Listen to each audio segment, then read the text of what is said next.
Hey, Spider Nation, welcome back to another episode of Spider-Man's Tangled WebShow. I'm Jonathan, webmaster of SpiderManFanRave.com, SpiderManFanRave.com. Going over there, we got some cool Spider-Man reviews, Spider-Man articles, random Spider-Man stuff that you really wouldn't think about sometimes. I actually posted stuff about Spider-Man toys, some Spider-Man train sets, some Spider-Man hoodies. Who cares? If it's Spider-Man, it's probably going to go up there. At least it's fair game. Who knows? You might see it up there. Tonight I'm being joined by James. What's going on, James? I'm really biting my nails at the Packer game right now. It's only 13-10 now. So if you hear like a lot of yays and boos going on for this podcast, I'm apologizing right now. Unless the Packers win, then ha ha ha, my team won, asshole. Yes, James and I have been talking on this call for about 45 minutes just before we've even started this podcast, and I've heard many times him say, "You motherfucker, how dare you not make that interception," or whatever. And so, yes, running football commentary. The whole asshole thing was a joke. I'm just clarifying that. Nobody really sent me hate mail or something like that. I was kidding. Oh my gosh, James is getting immersed in football again right now. I could see it in his face. And it's just return a big kick, so I was like, oh.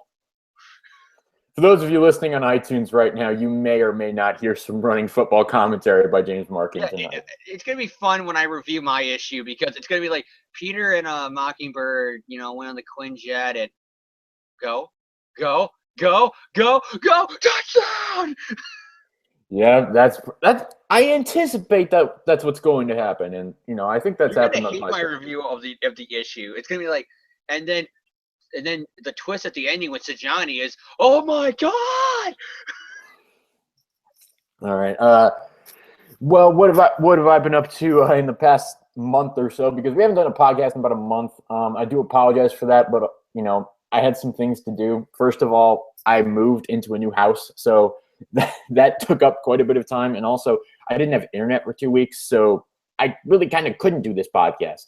I had no way of doing so. So I do apologize for the really unannounced and really impromptu hiatus that we went through. But James, did you get anything Spider related for Christmas? Anything Marvel related for Christmas? Even though it's like mid-January now, but we kind of missed that part. Age of Ultron and Ant-Man on Blu-ray. That's about it. Spider-Man related, I guess you could say. That's nice enough to know. I do got something Spider-Man related though from Christmas that you can count as getting something, even though it's not really the same thing, I think.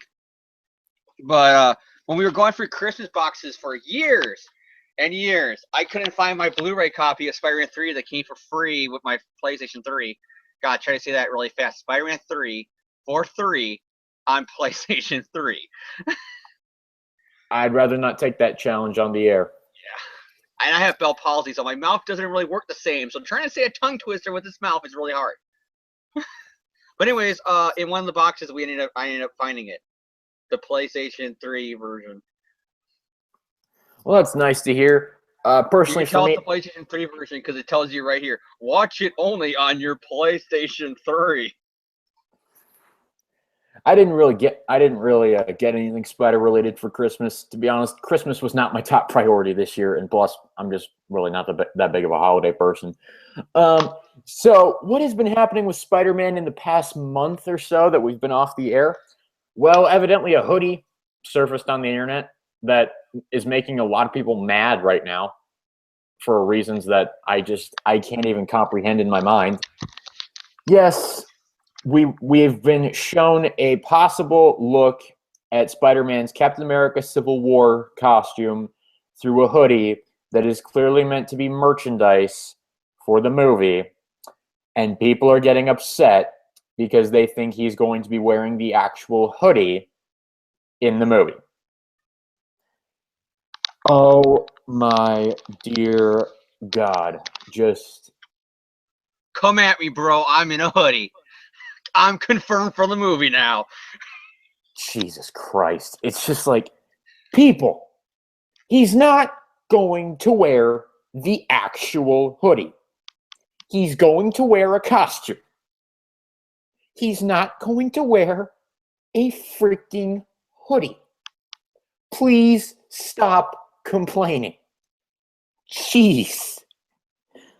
Good, Jonathan, good. Let the hate flow through you. Doing the Emperor from Star Wars, if you didn't get that. To be honest, I didn't get that. I'm the one nerd on the planet who's never really been that interested in Star Wars. Well, did you get this? Sparkles. Yes, I get that very much. Thank you, James. So yes, we saw a hoodie from Captain America: Civil War. People are up in arms about it. We don't get. I'm Bucky Barnes, the Winter Soldier, with that cap in it. Wow, James, James, you are so funny. You are so funny, James. To be honest, yeah, it's not going to be the costume for the movie. Is the hoodie itself inspired by the look of the costume for the film? Possibly. I heard someone say that they actually think it might actually be merchandise for the Ultimate Spider-Man cartoon. It wouldn't surprise me that much if it was, because it does kind of resemble that a bit. But if it is the movie, James, what do you think of this little sneak glimpse of it that we've gotten from the hoodie? Hard to tell because it's just a hoodie. I like the design. Don't give me credit. If that is the design for the movie, I do like it. I like the whole kind of weird, messed up web pattern. I kind of like if they go kind of different than the roots and the classic, webbing that they have in every goddamn suit, So I like if they change that up with that kind of like where it looks like almost like a spider web you would see like on like some girl nylons. I guess you could say during Halloween when they're dressed up like a witch or something. You know how they got like that kind of web, pattern ones. It kind of looks like that. So I actually think that would be kind of cool. Like kind of I guess you could say messed up webbing or more realistic looking webbing. I'll be pretty cool with that. But obviously we're just talking about the chest area and the arms. If it's this with this hoodie, because obviously there's no mask to it and nothing else. But I do think it's inspired by the design, meaning they took the design and made it into a hoodie. I don't think he's going to be walking around like this. Yeah, personally for me, it's like this hoodie, it's just so small and minuscule for me in my mind. I really don't have that much of an opinion on it until I see the costume on the screen in motion. Well, for one thing, I'm going to be mad if they do a Spider-Man movie and they got him wearing a hoodie and it's not goddamn Ben Reilly. Yes, because James is a big Clone Saga fan. Have we ever established that on this podcast? But to be honest, I'm not up in arms about this hoodie. I'm not really that concerned about what Spider-Man's going to look like in the movie. To be honest, I have faith in Marvel. I have faith in Sony. I have faith it's going to be okay, guys.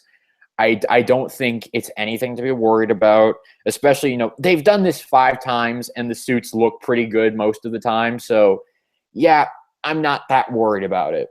The other stuff, the Russos have just talked about how Spider-Man's going to play an important how Spider-Man's going to play an important role in the movie that will establish him into the Marvel Cinematic Universe, and how he'll bring some humor into an otherwise quote-unquote dark film. Which, to be honest, the idea of any Marvel Cinematic Universe film being at all dark is, I don't know. It's just like my brain doesn't process that. It doesn't really. I don't really think. Dark. Winter Soldier has that whole kind of dark vibe with it, with the whole you don't know who you can trust kind of thing. Yeah, but it's like that's not. That didn't really seem dark to me. It was like more serious. Like when I think dark, I think of like, When I think dark, I think of Batman. I was actually going to say the Daredevil Netflix show. Oh yeah, that's dark. Like that's dark. I don't think Civil War. You're going to see Wilson Fisk chop a guy's head off with a car door, or someone set a ninja on fire. I don't think that's going to happen. Or the bowling bomb ripping a guy's arm out of his socket. Yeah, I don't think that's going to happen. So I don't think that's the one that made me cringe the most in Daredevil. We can just jump on a Daredevil topic for a second there, because that's the one that made me cringe the most. As a guy who, elbow and arm are different than your knee, but they're kind of same. It's a joint that bends. So seeing it bend the wrong way to the point that the bone comes out sticking out of his arm, it gave me goddamn flashbacks to my knee. It freaked me. That's the one gory moment where I'm like, if I'm marathoning through it, I'm either eyes closed or I'm rewinding through it. I'm okay with every other gore there. I'm a horror movie fan. Decapitate guys' heads all you want. I'm a horror fan. But the joint arm popping out, it was like, okay, that's too much for me with the knee. Yeah, so I don't think Civil War is going to be that dark, but to be honest, I haven't seen the movie yet, so I guess I really can't comment or speculate on it. But that's really all we know about Spider-Man right now. There are other rumors going about, but to be honest, I don't really believe anything any of these rumors says at this point, just because like the plot of his solo movie being that it kind of his soul. The reason why I don't believe that the solo movie plot is true is because it sounds too much like the ASM Mark Webb series. The whole idea Norman Osborn wants Spider-Man for his DNA because he believes that it's Oscorp property. So he's going to make a deal with Jonah to create Scorpion to work, and who works for him into the Scorpion. And it's like, when I read that, I'm like, if they made that into like ASM 3, I'll buy it. But first movie of this new reboot, no, I don't think they're going to go with something that makes me immediately think about the Mark Webb movie series, good or bad. But hearing that plot was like, that could have been a sequel to the Mark Webb series. It sounds like. Yeah, I don't believe any of this stuff anymore. I wait for Marvel or Sony officially to say something. I don't believe any of these rumors that come out online anymore. And so, yeah, that's really all we have in terms of news. I mean, there's really nothing else. We haven't really learned that much about the comics and stuff besides some basic stuff for the Civil War II event, but nothing really on the Spider-Man front there except that he's Spider-Man. Yeah, really, except that he's in it. It's like, oh hey, Spider-Man's on the cover. And our proof that he's in it, yeah, it's just that he's okay. He's on Carol's side. Why? Because the poster shows him on fucking Carol's side. Yeah, he's on the cover. Okay, Spider-Man's in Civil War II. Awesome. Talk to me in May. And that Bendis wrote his name as like a placeholder. I'm going to put his name on here for now until we can think about what we're going to do. Who's going to get killed off. And then Dan Slott is like in tweets back, I knew he wasn't going to kill off Peter Parker. Right? You weren't really going to kill him off. Right? Right? It's like Bendis is like, okay, we need a placeholder here. We need a placeholder for whoever else is going to die. We haven't decided yet, but we need a placeholder. Let's use the flagship character of the Marvel Universe.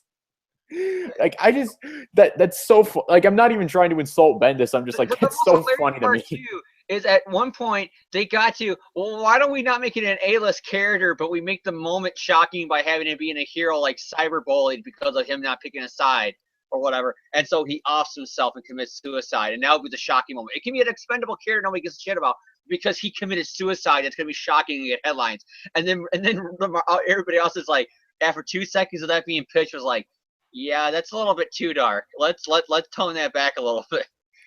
Yeah, because let's not get into that in these comics. Let's try to keep the Marvel Universe a little bit brighter than that. That's what they said. They didn't want to give out the bad brand image of one of our characters killing themselves. Even if it was like, let's say, Demolition Man or some like D-list person that nobody gives a shit about. Like if it's Millie the Model or something like the way it was sounding, they were gonna make it very, very small time Z-list character. But because they killed themselves, that was gonna be like the big emotional moment.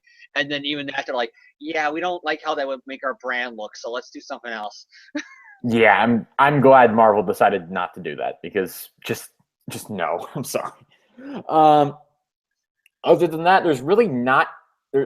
What the hell kind of face is that, James? I'm just getting really nervous. It's 13-10 and they're driving going into the fourth quarter. Okay, I'm sorry. For those of you listening on iTunes, I'm sorry, but James just made a really funny face at the camera. I'm like this going into the fourth quarter.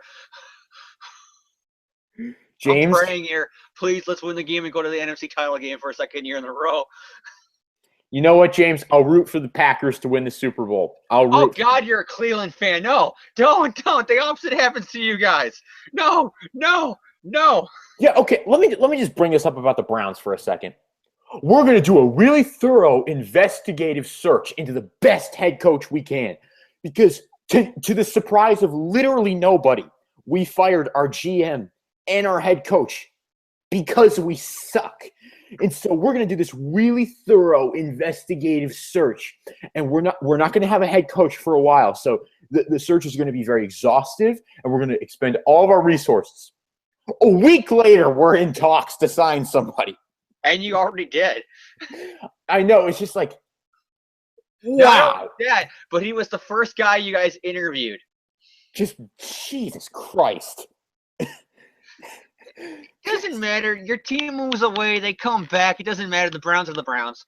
I know. It's just like, wow. Just wow. I laughed so hard when that happened.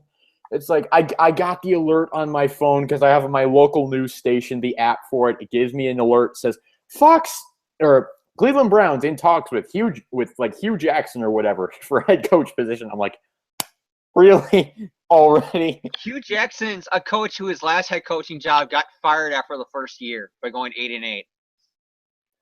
Just like, oh gosh.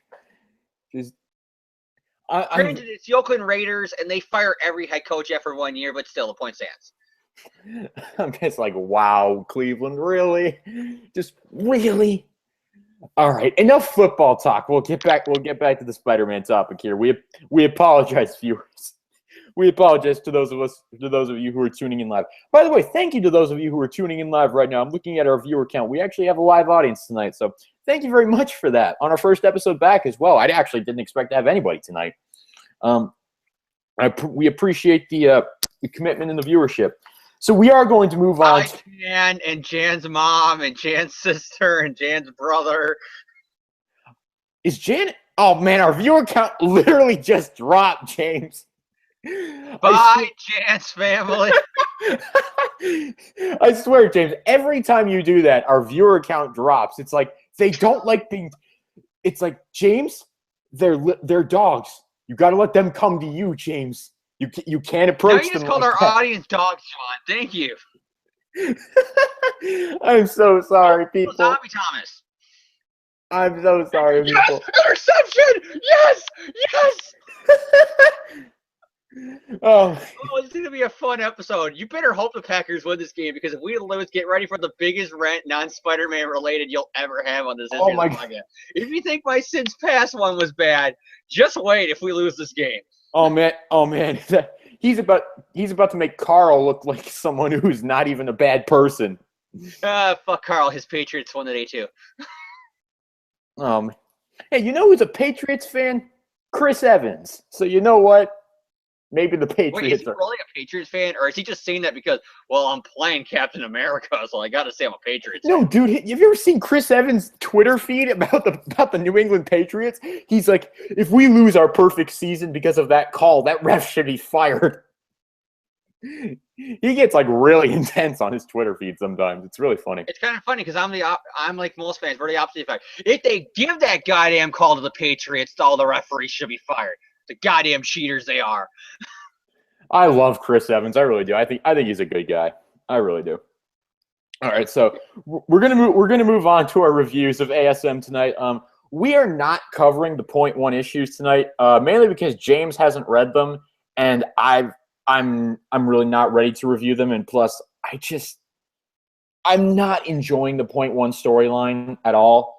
It's like my only review of it really would be, I'm not enjoying it. It's just boring to me. That would literally be the encompassing of the review for me. And since James hasn't read it, we're just going to be like, we're not even going to cover it. So if you want my review of the .1 issues, I do apologize if you were maybe looking for something a little bit more in depth. But really, all I have to offer you is it bores me. It's not for me, and I just don't enjoy it. I'm sorry. So I apologize if you're looking for something a little bit more in depth there, but that's honestly the best I can do. It's like, that's all I have to say about it.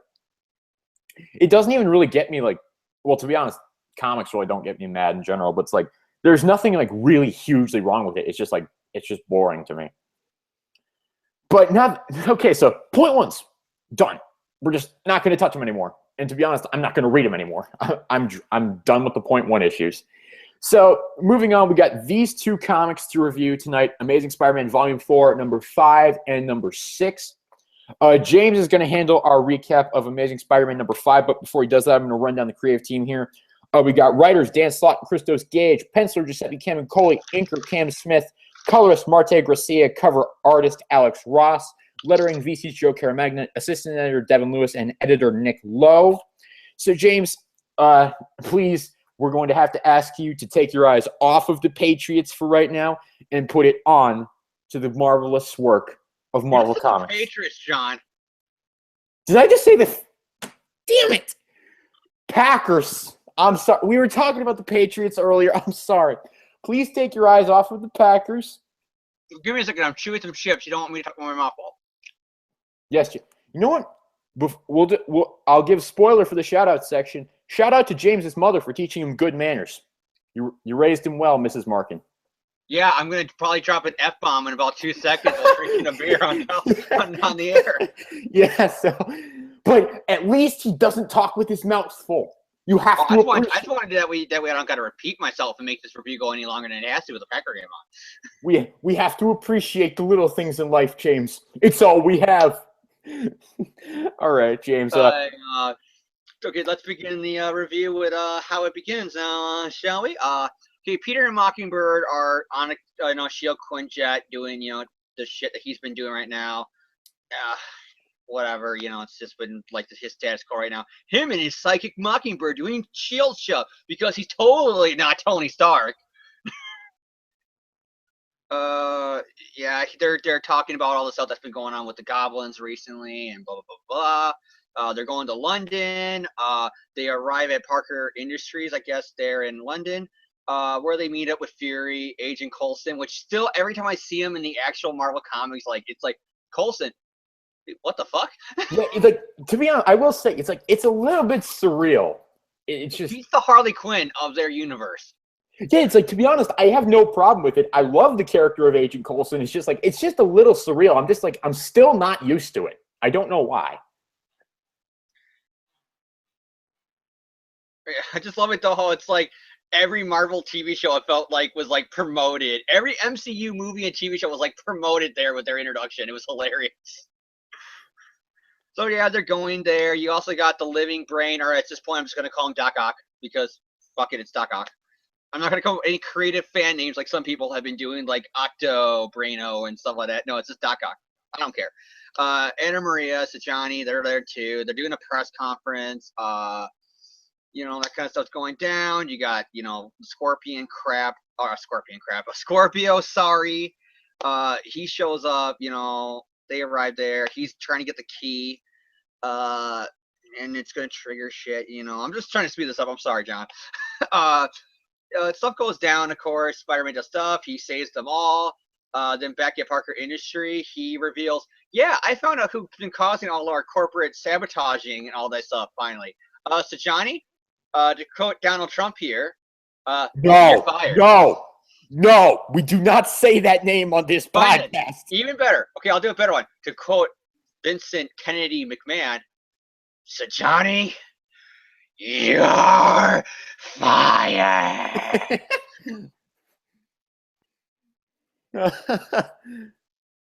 And God, that hurt my vote soon in the Vince McMahon way. I'll do it one more time to tie it back into football. This is the XFL. Oh, we're already canceled.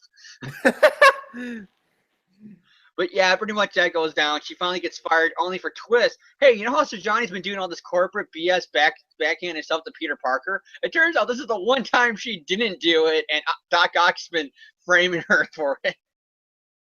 The one time she doesn't do it is when she finally does get fired. I don't know if that counts as Parker luck or Sajani luck. I have no idea, because she might have a lawsuit now on him. But yeah, he's like, I'm taking back your shares. You're fired. Gone. Bye-bye. And then after that, he talks to one of his investors who's like, hey, I love this company, bro. It's so awesome. And you fired Sajani. Everything's going good. Oh, yeah, by the way, I'm Scorpio. I'm the main bad guy here. To be continued. Dun, dun, dun.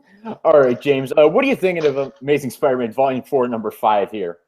Well, now that the game's on commercial, I can actually go more in depth. It was pretty good. There's some boring stuff. Like the stuff with him and Mockingbird and S.H.I.E.L.D. and Parker Industry, it's like to the point that I'm looking over at my Iron Man pull list and my issue of Iron Man, and I'm like, I'm reading you. But I'm not reading you. I'm reading Peter Parker. And this is the problem. It's like an identity crisis, you know? It's so weird to say, but I'm reading a Spider-Man book that's dealing with like identity crisis, and it's not the goddamn identity crisis storyline he had in the 90s. But it's just so weird because I'm reading this and I'm like, it's a good story. It's just not a good Spider-Man story. I'm sorry. It's really, you know, like I don't know how, because I just feel like I'm a broken record, so I'm trying to find new ways to explain it. But it's just like I feel like I'm on an Iron Man podcast when I'm reviewing this. It felt like he's building something. He's going with another Avenger on a Quinjet to do something for Shield. He meets up with Doc. He meets up with Fury. He finds out that one of his investors is the big bad who's trying to corporate takeover. He fires one of his employees when a supercomputer actually caused all the shit to go down. That's an Iron Man issue from the 80s. I'm sorry. So needless to say, James, you're kind of expressing that you're not too pleased with this status quo even after 5-6 issues. Yeah, it's just like I just don't, and I'm just not enjoying it. You know, it's like it's so weird that because it's more Peter Parker heavy and focused than Volume 3 was, but we're getting Peter Parker focused, but only we're not because it feels like it's Tony Stark focused. And then I read issues of Tony Stark right now, and he's all hanging out with Mary Jane. So I'm like, what the fuck is going on here, Marvel? But anyway, it's just so weird. It's just like I don't know what to say because I feel like I'm a broken record every goddamn time we review an issue. It's like it's a good story. It's just not a good Spider-Man story. And I feel like it's going to be this way until whatever happens to Parker Industries. We think maybe in a few months' time we're going to see some progression of this storyline, or maybe in the case you're talking about, some actual kind of deterioration of Parker Industries, maybe with Civil War 2. I wouldn't be surprised if one of the problems of Civil War 2 is that Peter becomes the Tony of it. Because they already got Tony being kind of the level head Captain America slot, it feels like. I'm worried that they might pull that with Peter, where now that he's Parker Industry, he's becoming the very thing he didn't want to be, which was Tony in Civil War. That's what's kind of worrying me. They might go that way, and that because of that, at the end of the event, it's like, what have I done? I'm selling my company. I don't want to be this way. Or is it going to be something like corporate takeover by this guy who's Scorpio, or region corporate takeover because he has a company, or is it going to be Oscorp with Osborn? It's like I think it's either going to be one of those three options, or it's going to be what have I done and he sells the company or something like that. All right, but do you have any other particular thoughts on this issue in specific? Johnny finally getting fired, but it's obvious that's not going to be the end of the story. Because I got a feeling that once he finds out that Otto's back and Otto's been in the bot and it was Otto that did it, he's going to be like, well, so Johnny, it turns out this whole time it wasn't you corporately stabbing in the back. It was somebody. It was the supercomputer we trusted. So guess what? You're hired back. And then she's going to be now even more angry and bitter and anti-Peter Parker and wanting to put him out of business. But I think that's where the Parker luck's going to come in there. He's going to hire her back once he finds out that Otto's in the living brain.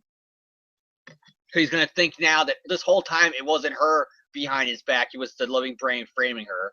Like, that's my biggest fear. Because it's like literally when he fires her, I'm like, yes, finally. Johnny got fired. She finally got what was coming to her. And then it's like the Doc Ock computer is almost like, yes, the die has been cast. Oh, it was me the whole time. Me. And it's like, oh no. Because now I'm already telegraphing he's going to hire her back and she's going to want to get him now even more. Or she's going to start her own company that's going to put Parker Industries out of business. That's another option, I guess, is her doing it. It's always possible. I mean, we are not inside the heads of Dan Slott or Nick Lowe or anybody, so we don't know exactly how this story will go. But it's Spider-Man, so we can almost assume that he's not going to get Parker Industries forever. Oh no, I mean that's pretty much a guarantee. This is not going to be. It's almost to the point of not Civil War, but next year when the new reboot comes out, I would almost bet the house. I said almost. I'm not going to bet it. So don't normally say they own something now because of it. I said I would almost bet anything that by the time we get to the first reboot movie, Peter is not going to have the company no more. They're going to go reboot, back to basics, him working for the Bugle, doing something with the Bugle, swinging around New York City. All that Parker luck. It's going to be that way by then. Like, almost time it. Just like we knew that Peter was coming back around the time of ASM2 with Superior, the same thing's going to happen with the reboot movie. I'm calling it right now. I'd say that's a pretty competent theory. I'd say that's more than likely. But any other thoughts, James? And do you give this issue a thumbs up, sideways, down? What are you really thinking of it? Sideways. Because it's just like I said, it felt like I was reading Iron Man. It's a good story. If this was the new issue of Iron Man, I was reading this, I would give it a thumbs up because I like Iron Man. But it's like a sideways because it's good. It's just not a Spider-Man good. All right, I'll give my thoughts on the issue real quick here. I actually quite liked this issue. I actually thought it was pretty good. Some of the things I liked in it, I really enjoyed. Peter managing to deduce the Zodiac's plan pretty quickly, using the idea that, okay, why did they hacked our systems? They set up these fake bases. What are they really after here? They were after the global scans because they wanted to pinpoint something they were after, and SHIELD satellites were the only ones capable of doing that. I like that he was able to figure that out by himself. I thought that was very good. There was another really nice little moment in here with Nick Fury where they said that someone from the Zodiac, Leo, I believe it was, they said that Scorpio killed him, but Fury says, don't tell Spider-Man. Saving Leo from that poison tooth was one of his only wins in all this. He seems like the kind of guy that'd bother, and we don't need that now. And Peter says... That was a good line. That was a good line. Like they're like, we don't... With this guy, with all the bad shit, he deserves that one victory kind of thing. I do kind of like, hey, that's an actually good line. I like it as somebody's like, hey, let's give Spider-Man, some credit here. Let's not tell him that, oh, yeah, the guy you thought you saved ended up being dead anyway, so it was a moot point. It's all your fault. Ha, ha, ha. And I like that Peter was like, yeah, that would bother him, but don't worry, I'll still do my job. And I was like, I like that because Peter didn't immediately go, oh man, somebody died. Oh, cry, cry, cry. He was like, okay, this happened, but I still have a job to do, so I'm going to do it right now. So I really liked that little moment. I thought that was pretty well done. I really enjoyed the fight in the museum. I thought that was actually really, really fun. I thought that there was some really great banter from Spider-Man. I thought Slott wrote that scene pretty well. And I also liked how at the end of it, Spider-Man managed to save pretty much all of the Zodiac people from killing themselves. And so that was all good. I like Sajani being fired. I didn't really mind the fact that it was done kind of ironically with the fact that this was the one time she didn't do anything. I didn't really think that it reflected badly on Peter at all because I thought I read that somewhere that someone thought that it reflected badly on him because it's like, oh, when she actually did sabotage the company, he didn't fire her, but when she didn't really, he actually did. I didn't. She did, and it was a fool me once, shame on me, fool me twice, shame on you kind of thing. That's what I think it was. Like, he took it as, yeah, I gave you a second chance and you fucked it up, you're gone.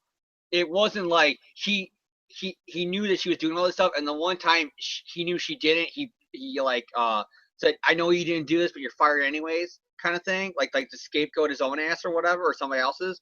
It was, he thinks she did this. He thinks, and he has every reason to fire her because he thinks she did this, and she did it to him before. So he's like, I can't trust you. You can't tell me, no, you didn't do it when you did this before.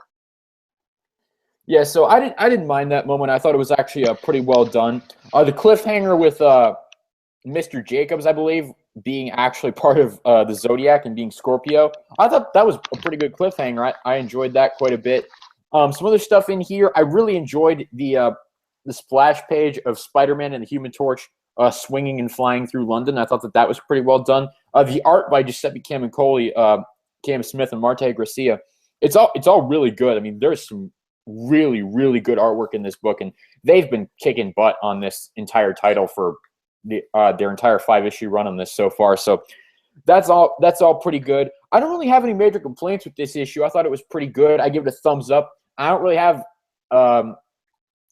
any like majorly breaking problems with it. So overall, I give it a thumbs up. It's a pretty good issue. So we will move on at this moment to Amazing Spider-Man Volume 4, Number 6.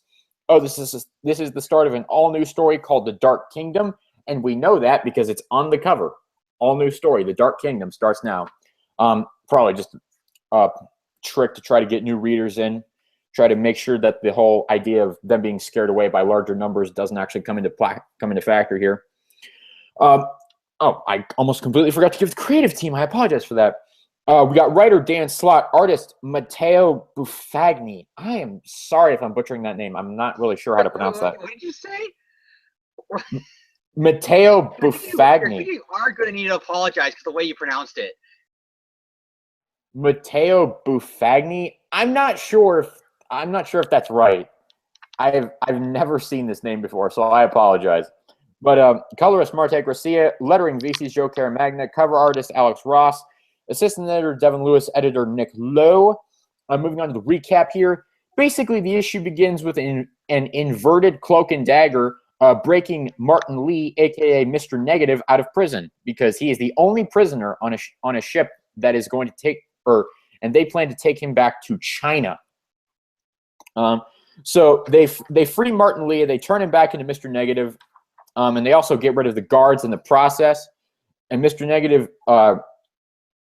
he's going home to China, and he's going to bring gifts. And he's actually using a special drug that helps to invert and sort of manipulate the minds of anyone who uses it. Meanwhile, in Shanghai, Peter Parker is on a date with oh man, I forget what this girl's name is. Lian. I apologize if I'm not pronouncing that. I think that is. Yeah, I apologize if I'm getting that wrong too. But he's on a date with Lian, and she's showing him the upgrades that she's made to the Spider-Mobile. And just at that moment, he gets a call from Min Wei on his little Parker Industries webware watch, I believe they're called at this point. So they go down there in the Spider-Mobile because she decides to give it a little test run and demonstration for him. And Peter Parker meets up with someone named, oh God, I'm not good with Chinese names. Wing Hao. I apologize. But they're talking about creating clean energy because obviously climate change is a big factor in not only in the Marvel universe but in the real world right now. It's a very hotly discussed topic. And so Amazing Spider-Man is doing a little bit to discuss it in its own book. And so what do? We decided to have Parker Industries be the biggest name in clean energy, and they're dedicated to getting China to move towards green, clean, and sustainable energy. But just at that moment, Peter discovers that one of his employees is actually sent for the Chinese police because they had a break-in at the Parker Industries facilities. Only this break-in was 5 issues ago. So Peter's like, why did you send for the police now? Oh, because we've only had foreigners snooping around here, but we need this is China. We need the local authorities to get in on this. Why? Because we just do. Because this isn't your land.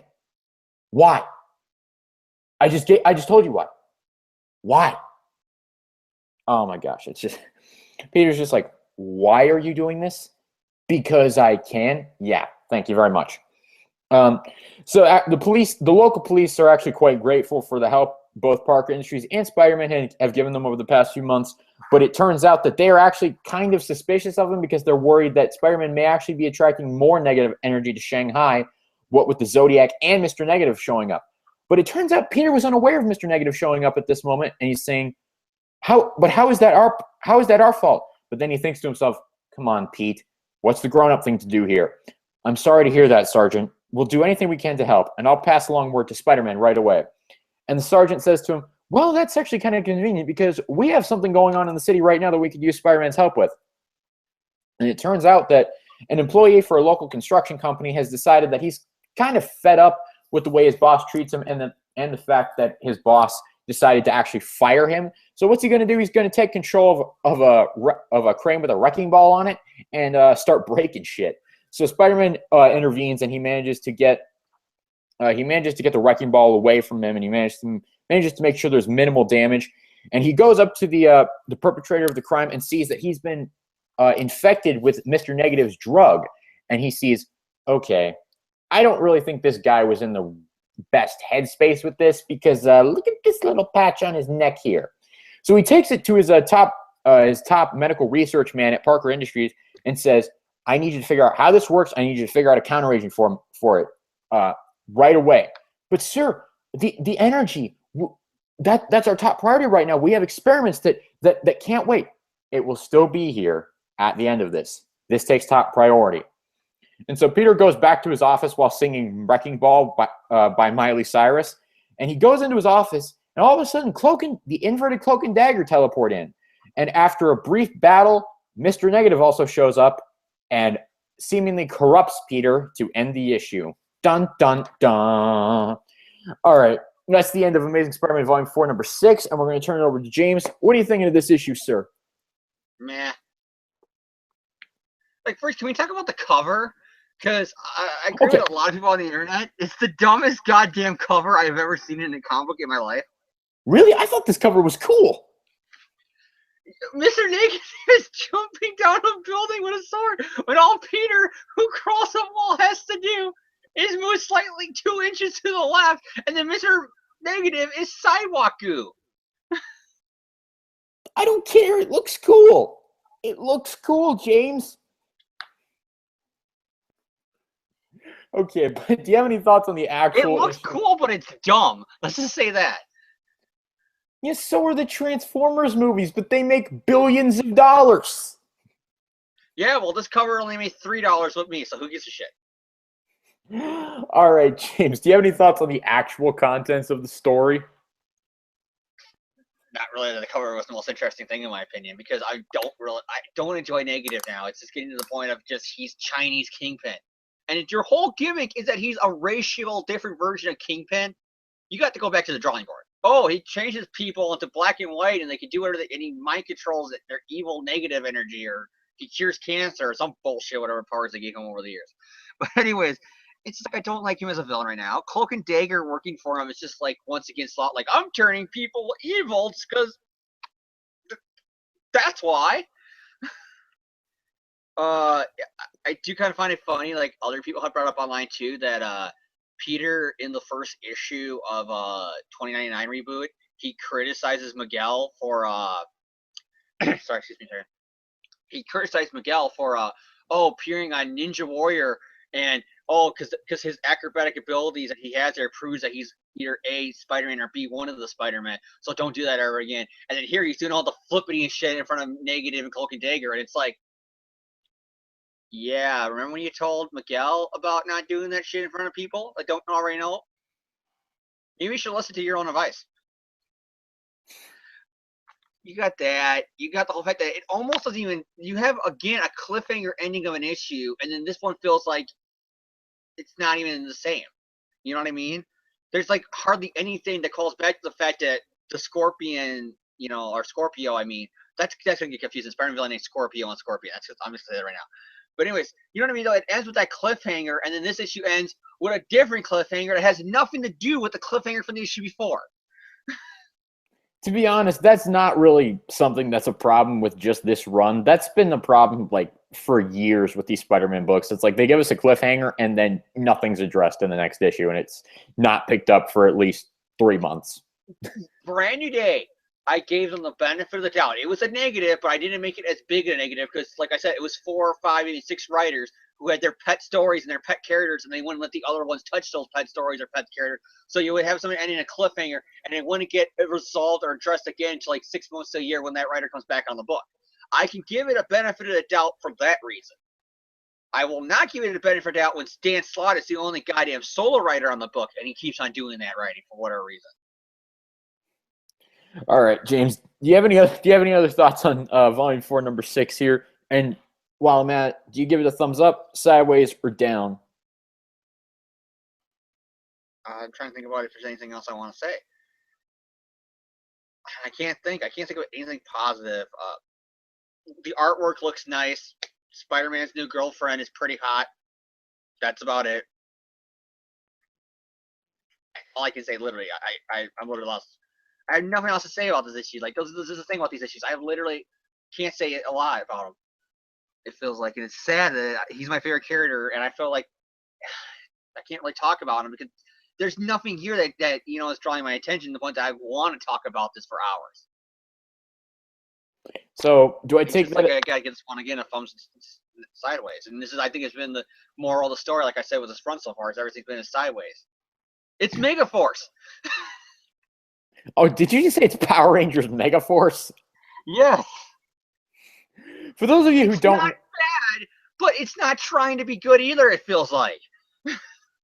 for those of you who don't know, James is a Power Rangers fan. If you've never guessed that, and evidently Power Rangers fans are supposed to hate Power Rangers Megaforce.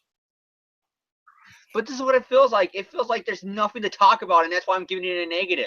It's not because it's bad. It's because I have nothing to talk about. And what the fuck? that was freaking... Oh, my God. Oh. Okay, I'm guessing something bad happened on the Packers front. Just fucked us over, that's what. How is that not pass play interference? Okay, James. Oh, you can go to hell. James, you go to hell when you die. James, they can't hear you. James. Well, actually, maybe they can with how loud you were yelling. All right. It's fourth down. Okay, I'm going to give my review before James has a stroke on the the game's over. Damn it. Oh, shit. This is not good. Let me mute this.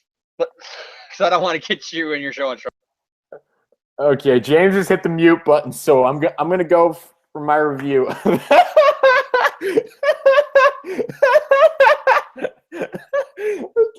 I'm sorry. James is freaking out down there in the corner of the screen and funny as hell. My review of the issue, I actually quite like the issue. I thought it was a pretty good start to this new story arc. I thought it was a very fun. Single issue. The beginning with Inverted Cloak and Dagger breaking Mr. Negative out of prison, I thought that was really well done. I thought that there was some really dynamic pencils there by Buffagni. I apologize if I'm screwing that name up. I really do apologize for that. Some really dynamic pencils there. I thought that was some pretty good stuff. I like that Cloak and Dagger, when they're inverted, their colors and their abilities and their mantras actually change. I thought that was kind of cool. Evidently, this inverted Cloak and Dagger stuff is not actually original to this issue. It dates back to a Spider Island series, which I was not aware of. So if anyone wants to maybe research more on this topic, you can go back and check out Spider Island Cloak and Dagger, I believe it's called. I've not read that story. I may after reading this issue. But if anyone's curious, that is where this whole concept originates from. I did think that Peter singing Wrecking Ball by Miley Cyrus in the issue was a bit much. It was just like, okay, you can make the reference, you can sing maybe one or two lyrics. You don't need to sing like the entire chorus. Please stop, okay? I don't mind the song. It was just like it's a little bit much. But other than that, I actually really liked the scene where he saves the construction workers. I thought it was a pretty low level Spidey scene. I thought it was pretty traditional. I like that it's what you'd expect Spider-Man to do. So I could appreciate that scene for what it was. The cliffhanger with Peter being seemingly inverted by Mr. Negative, I thought that was a pretty nice hook to end the story with. It's got me intrigued for the next couple of issues to see kind of what's going to progress here. I kind of disagree with James. I actually quite like Mr. Negative as a villain. I wasn't always like really big on him for quite a while. I was just like, he's all right. He's not great. He's not bad. I've been going back and rereading some Brand New Day stuff, and of course, some of his recent appearances like Spiral, and this issue. I've actually grown quite fond of the character. I've grown to like him a bit more, and it's exciting to see him here in this issue. I am intrigued about where this storyline will go. My only really big negative for this issue, I did mention that some of the pencils were good at the beginning of the issue, but I actually kind of didn't really care for the artwork in this book. Apart from a few good poses from Cloak and Dagger at the beginning, the artwork just kind of looked dirty to me, and not like dirty in a sexual way, but just like dirty and grainy. And I made this comment when I did my written review on the website. Everyone looks like they've had their faces burned. Like, if anyone here has ever watched Avatar: The Last Airbender, the character Zuko has that like scar on his eye because his father burned his face. That is what everyone looks like here, and it's really distracting to me. And so that kind of bothers me a bit. Like literally everyone from Peter to the corporate officials to even Cloak and Dagger in some spots. It's just like everyone looks like that, and it just annoys me. So this is not my style. I personally didn't enjoy it. It's not to say the artists are bad at what they do, but it didn't work for me. Let me clarify. When I said I like the artwork, it's for everything but the face. Yeah, it's just like everyone looks like they've been burned. I don't know what it is. I don't know if that's meant to be like a shadow effect or something, but it is, but it is, but it looks like everybody has fucking Kiss makeup. Like there's these black spots all over their faces. Yeah, it's like, so that was my only like really big negative point for the issue. But other than that, like I thought it was a fairly solid issue. I thought it was a pretty good one to come out of this run. I give it a thumbs up as well. So I got 2 thumbs up out of me for these issues. I'll be honest though. James was discussing the Parker Industries thing, that he's not really enjoying this status quo. I'm not really as like mad, or just he seems to be generally apathetic towards it. I'm not necessarily apathetic towards it. I'm a bit more positive to it than he is, and I think I'm a bit more positive to it than a lot of people are on the internet, because I've seen a lot of people, they're not totally negative towards it. They're just like, it's all right, but they're not really caring about the book as much. They're not really enjoying the storyline. I will say that it is starting to lose. I think it's starting to lose steam a bit with me. I would not be opposed to us going back to a more traditional Spider-Man status quo. I don't think this story is necessarily bad. It's just I think these issues are fairly solid reads, and I am enjoying them. But the Parker Industries thing, it's not necessarily what I would always want to see. For those, I expressed when the storyline was originally announced. I think it was 6 months ago. It was last summer when they announced this whole status quo. I was pretty negative towards it. And then the first issue came out, and I was actually like, oh man, this issue really won me over. I really like this. That was mainly due to the characters. Yeah, and then that was mainly due to the characterization of Peter Parker. And I still think the characterization of Peter is very strong, and I still think I agree with how Slott's writing him generally. Like just the whole setting of it, it's sort of starting to lose charm with me. Like I'm not to the point where like I absolutely hate the book or I'm going to drop it or anything. I'm sort of starting to get to that more apathetic point. Like I'm slowly getting there. I enjoyed these issues for what they were, but I wouldn't mind going back to a more traditional status quo with Spider-Man. But overall, I don't really have too many negative things to say about these 2 issues by themselves. I give them both a fairly positive rating. Give them a thumbs up. Nothing really too big to complain about. So, James, before we wrap this show up, I did think of something while we were talking. Do we want to hit up at all Mary Jane in Iron Man #5? Do we want to give a few brief thoughts on that? Because we got Mary Jane had more of an involvement in the plot in that issue, and since we are both Mary Jane fans, you especially, you've been very vocal about your passion for the character. Do you maybe want to give any thoughts on Iron Man #5 from the Mary Jane standpoint? Okay, fine if you want, but I'm just telling you, I'm not in the mood right now with how this game has been. I'm sorry, James. And they made the field goal. Thanks. Now we gotta score a touchdown to tie the game instead of winning the game. Thank you. Whatever. They can make it so much easier for us. I'm sorry, James. I really am. I don't. Yeah, let's hit up Mary Jane. Let's hit her up. She's about the only thing that can cheer me up, but she probably won't. All right, James. But we'll let you give your thoughts first, because you're really the more passionate guy about this than I am. Do you have any thoughts of just what did you think of Mary Jane's general position in Iron Man #5? Do you agree, disagree, apathetic? What's your little take on it generally?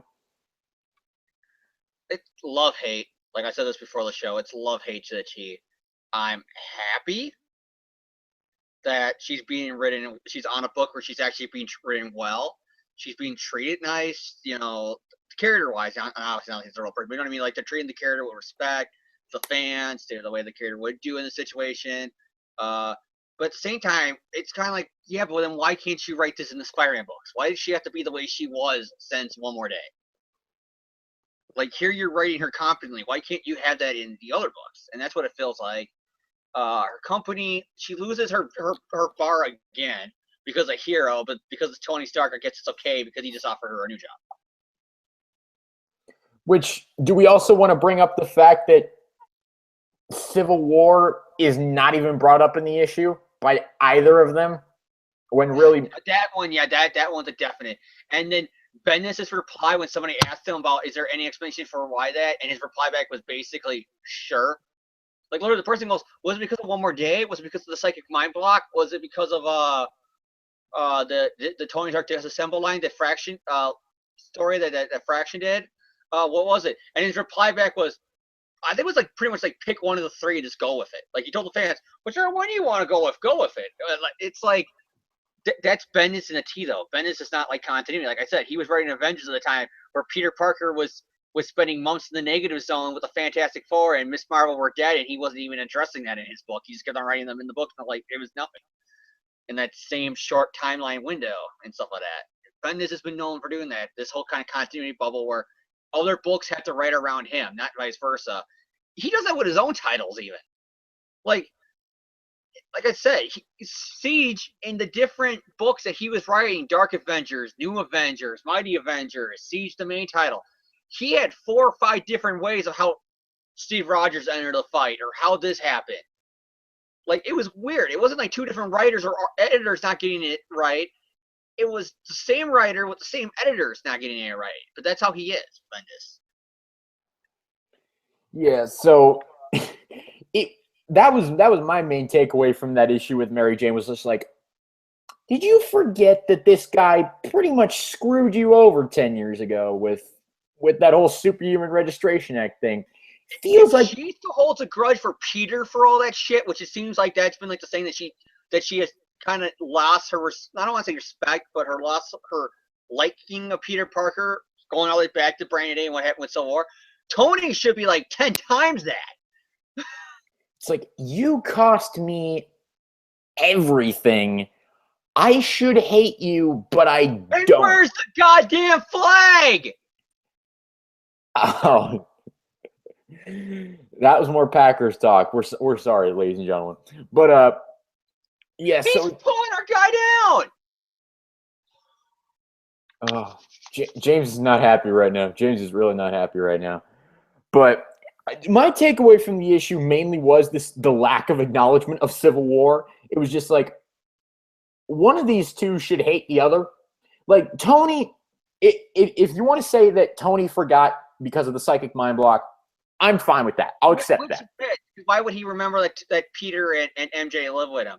Except for the fact he did remember that they fucking live with them. Because I love how some people go, well, it doesn't make sense because then he would remember that Peter's Spider-Man because they live with them.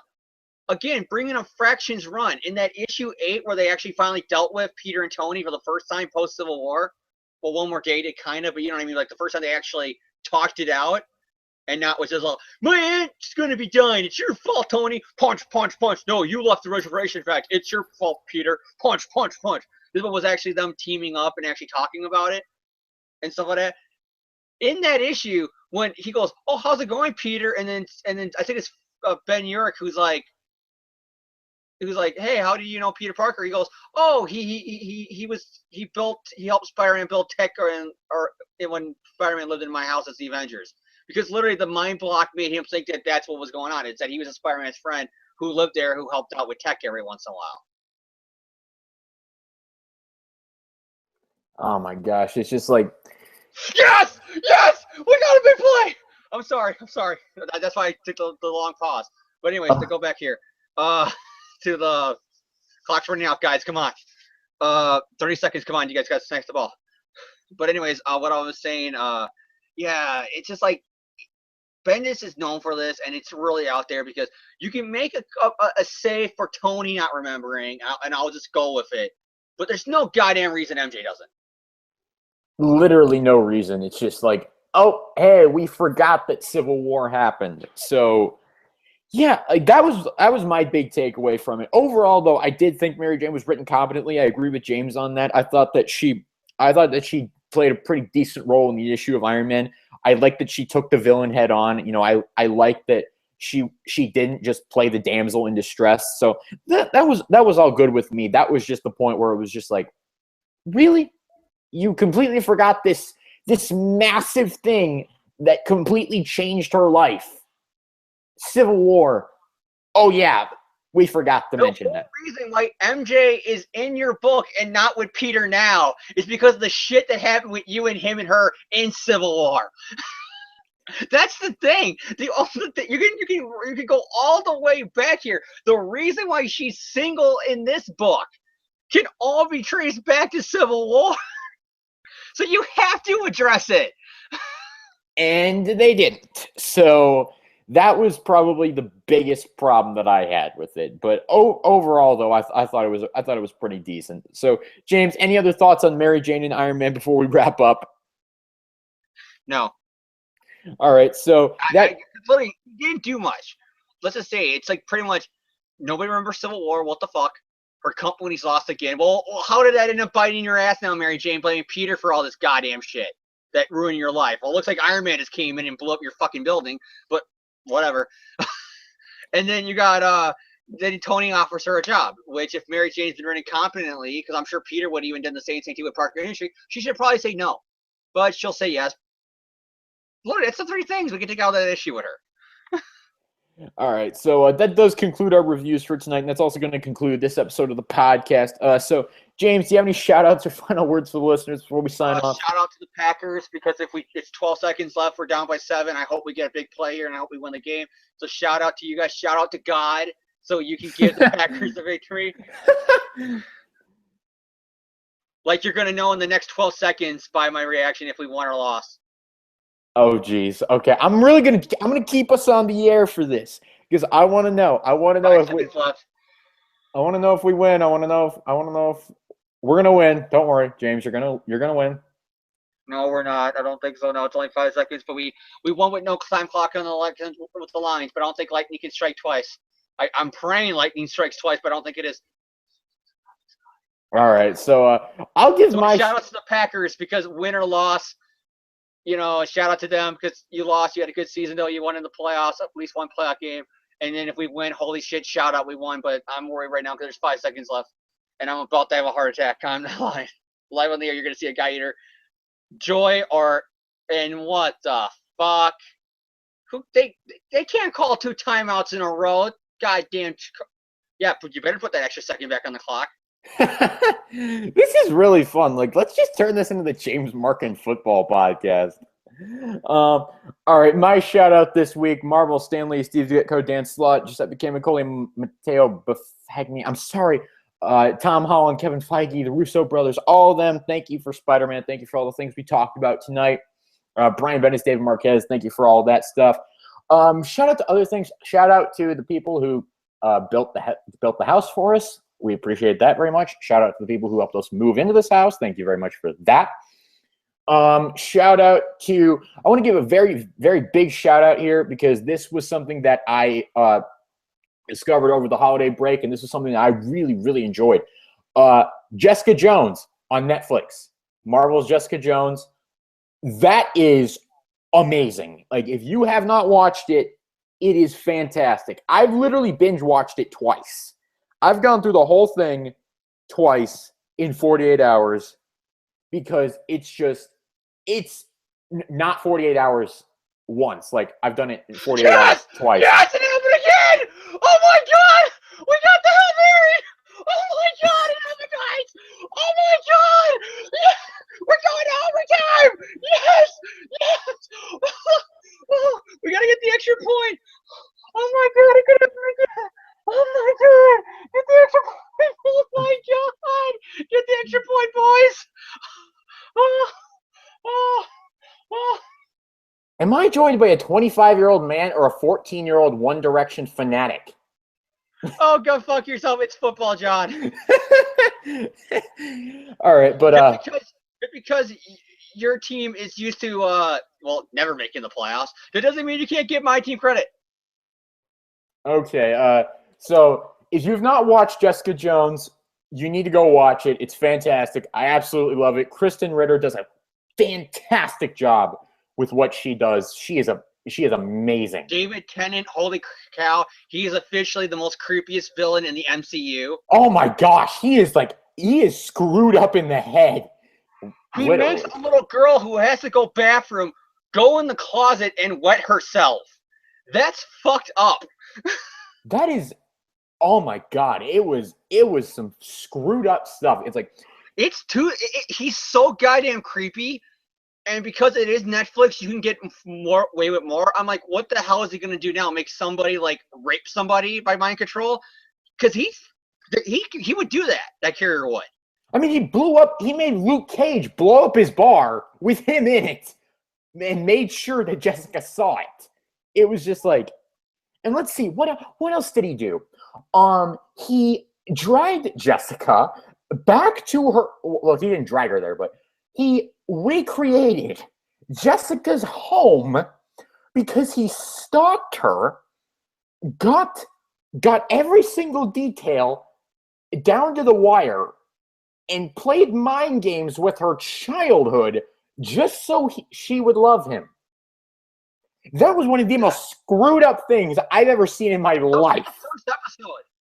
There was the first episode where Jessica thought it was going to be a happy ending, and she got the teenage girl that God knows whatever the hell he's been doing to her back to her family, only for her to still be under his control. And his last thing he told her is, if Jessica Jones saves you, kill your family.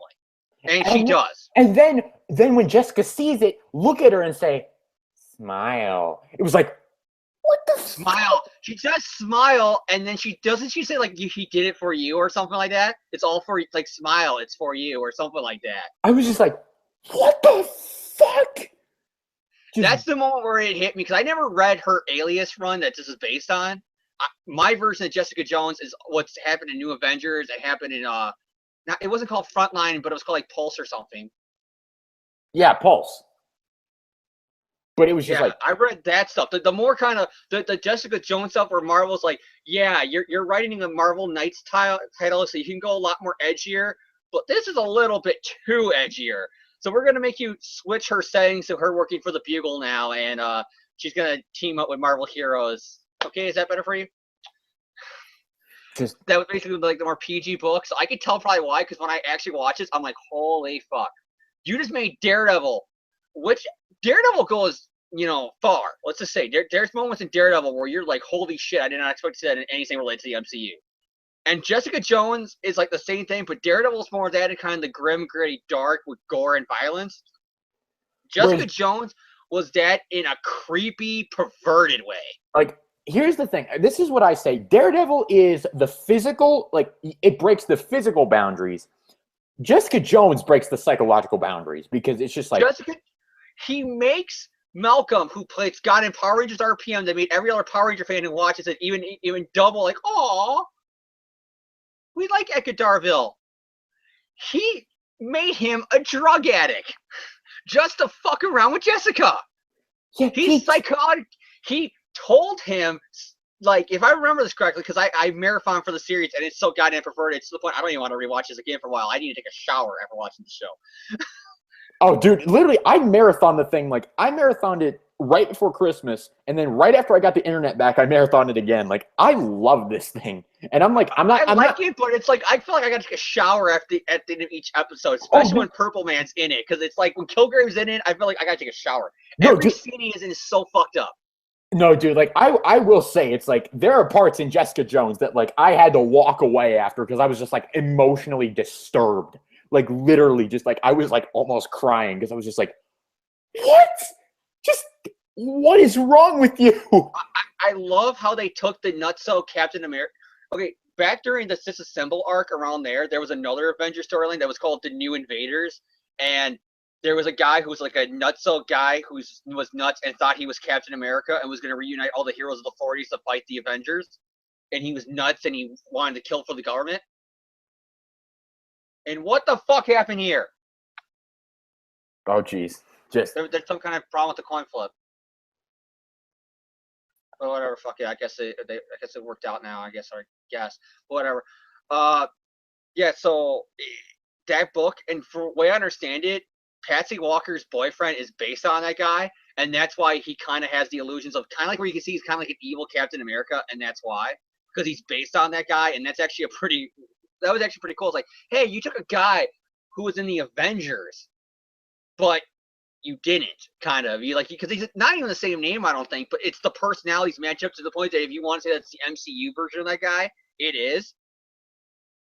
Yeah, Jessica Jones. If you have not seen it, I highly recommend it. It's fantastic. I absolutely loved it. And bravo to them because I like how they tied in the other characters that weren't necessarily Jessica Jones, but they tied them into their comic version, but it still made sense because you're introducing them here in Jessica Jones.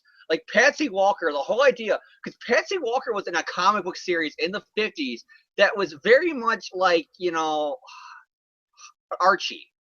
That kind of Archie teenage, Scooby Doo kind of, you know what I mean though, like that kind of Yeah, teenage comic book. She was in one of those. So how did they explain it away? Well, whatever. I'm on my podcast. I'm not paying attention. But anyways, I'm doing my show, Dad.